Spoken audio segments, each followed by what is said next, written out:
खामोशी की दास्तान। भारत के महानतम प्रवासी की वापसी के पहले वर्ष की खामोशी की महागाथा। आकाशवाणी की विशेष शताब्दी श्रृंखला खामोशी की दास्तान प्रस्तुत है आज की कड़ी।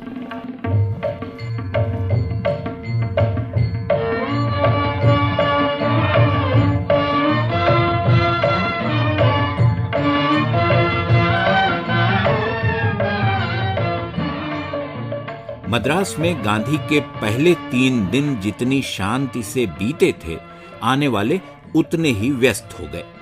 हर रोज 2, कभी-कभी 3 सभाएं, कार्यक्रम, भाषण, यात्राएं।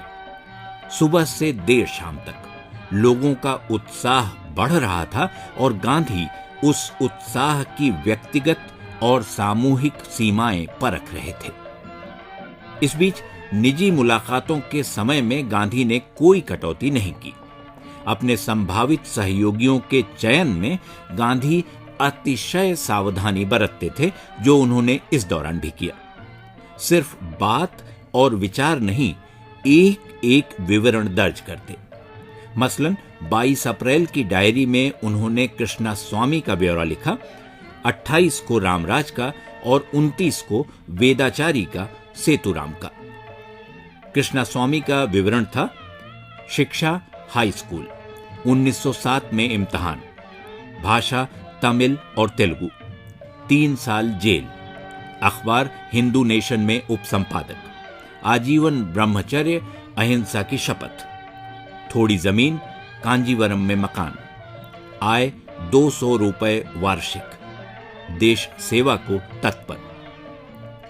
अलूरी रामराज के बारे में लिखा, उम्र 29 साल, माता पिता जीवित नहीं, भाषा तेलुगु, तमिल नहीं जानते, पारिवारिक जिम्मेदारी शून्य, शिक्षा BA, 2 बड़े भाई, 15 साल से शाकाहार, ब्रह्मचारी, आश्रम वचन लेने को तैयार, रेल भाड़ा नहीं मांगते। कृष्णम्माचारी वेदाचारी का संक्षिप्त ब्यौरा था, उम्र 25 साल, 6 वर्ष से विवाहित, माता पिता का निधन, पारिवारिक जिम्मेदारी शून्य, शिक्षा हाई स्कूल, 3 साल से नौकरी। वेंकट सेतुराम अय्यर का विवरण दर्ज करते हुए गांधी ने लिखा, उम्र 33 वर्ष, विवाहित, 3 संतानें, पुत्र 7 वर्ष, पुत्रियां 9 और 2 वर्ष, माता पिता हैं, कोई अतिरिक्त जिम्मेदारी नहीं, शिक्षा हाई स्कूल, संस्कृत का थोड़ा ज्ञान। नए सहयोगी कम भले रह जाएं, गांधी अपनी जांच परख का स्तर कम करने को तैयार नहीं थे। रामराज 28 और 29 अप्रैल को 2 बार उनसे मिल चुके थे, लेकिन अंतिम निर्णय होना अभी बाकी था। अगली मुलाकात की तारीख जुलाई में तय हुई, स्थान तय नहीं था।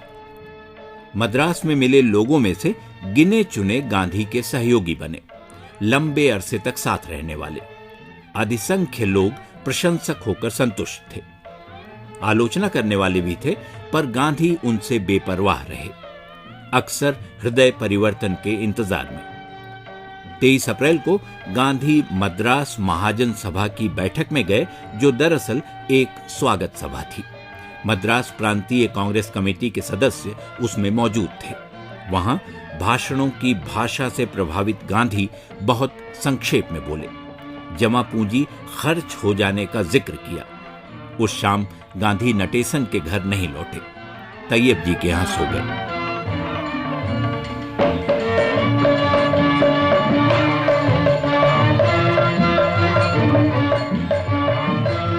खामोशी की दास्तान, भारत के महानतम प्रवासी की वापसी के पहले वर्ष की खामोशी की महागाथा।